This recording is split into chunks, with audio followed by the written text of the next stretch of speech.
ভাইপো আর ভাইপোর কিছু ক্লোজ আইএস অফিসার আছে, ওরা ক্যামাক স্ট্রিটে বসে লিস্ট বানিয়েছে। কোনো লাভ হবে না, নজরদারি কঠিন থাকবে, ইলেকশন কমিশনেরও থাকবে, আমাদেরও থাকবে।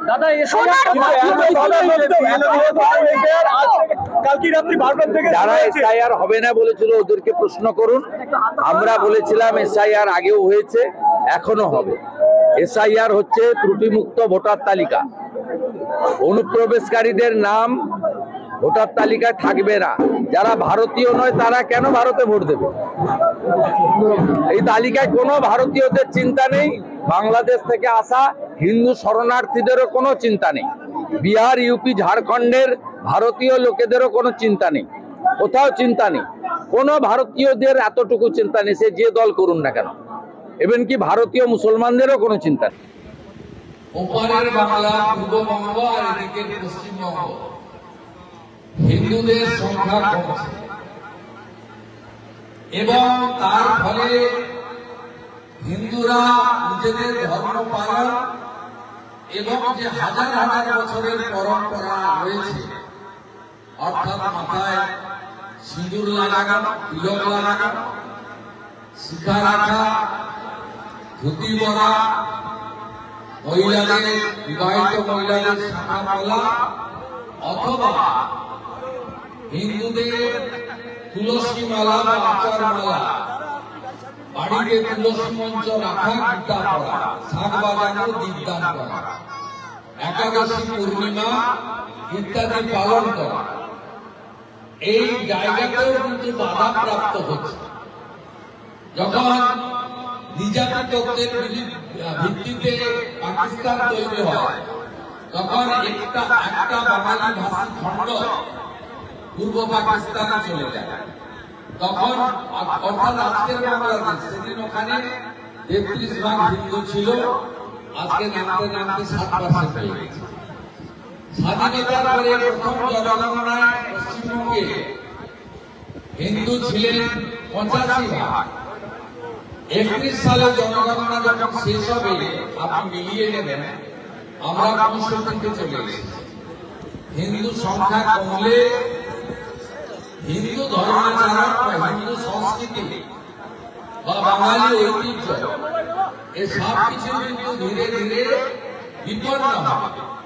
তাই আমি আমার রাষ্ট্রবাদী দেশপ্রেমিক সনাতন ধর্মে বিশ্বাসীদের কাছে আবেদন করব, ভাষার ভিত্তিতে, জাতের ভিত্তিতে আপনারা বিভক্ত হবেন না, ঐক্যবদ্ধ থাকুন। बांटेंगे तो काटेंगे, एक रहेंगे तो सेम रहेंगे।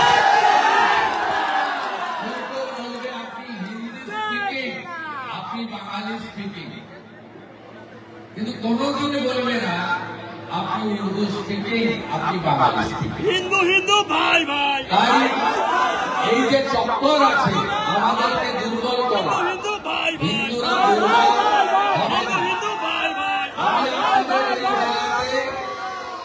এই জেলাতে দুটো ঘটনা স্মরণ করিয়ে দিয়ে শেষ করব।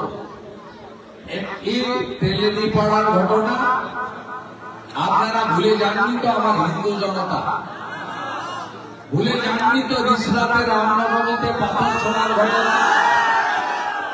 আমি শুভেন্দু অধিকারী বিরোধী দলনেতা হিসেবে কলকাতা হাইকোর্টে গিয়ে এনআইএ করিয়েছিলাম রিসরার ঘটনা থেকে। কারণ রাম নাম বলতে গিয়ে পাথর খেতে হয়েছিল, আক্রান্ত হয়েছিলেন অনেকে।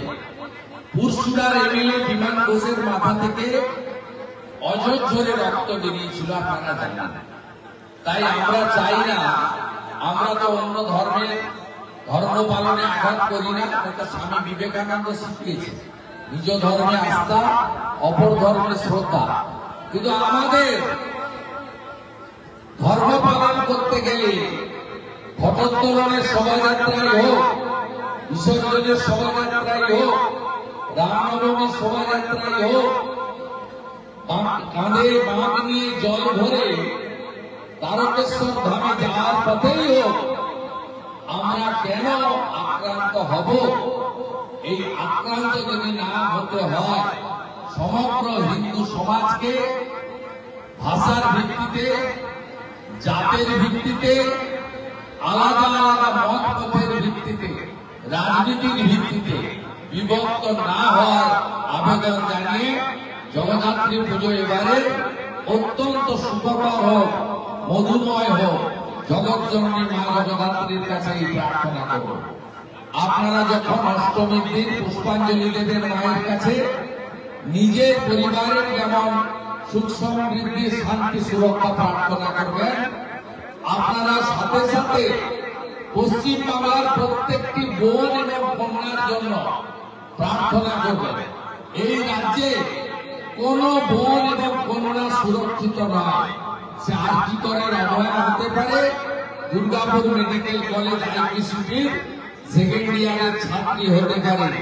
কোন কন্যা বা বোন আমাদের রাজ্যে সুরক্ষিত নয়।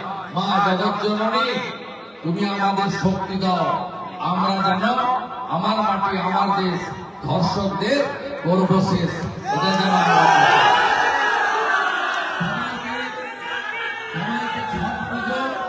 জগদ্ধাত্রী পুজোর অভিনন্দন জানিয়ে অনেক দূরে যাব, পশ্চিম বর্ধমানের দুর্গাপুর। তাই অনেকক্ষণ সময় আপনাদের কাটাতে পারলাম না। আমি আপনাদের আন্তরিকতায়, উষ্ণতায় এবং মাতৃমূর্তি দর্শন করে একজন হিন্দু হিসেবে অত্যন্ত খুশি, কৃতজ্ঞ। আগামী দিনে চলার পথে যে কোনো প্রয়োজনে আপনাদের পাশে থাকার অঙ্গীকার জানিয়ে মায়ের প্রতি আমার অর্ঘ্য। বাসন্তী রূপচরিতে সর্বশত্রু বিনাশিনী রূপম দেহি, জয়ম দেহি, যশো দেহি, বিশ্বজয়ী। মা আমাদের শক্তি দেন যাতে আমরা ভালো কাজ করতে পারি, মানুষের কল্যাণ করতে পারি। সবাই ভালো থাকবেন।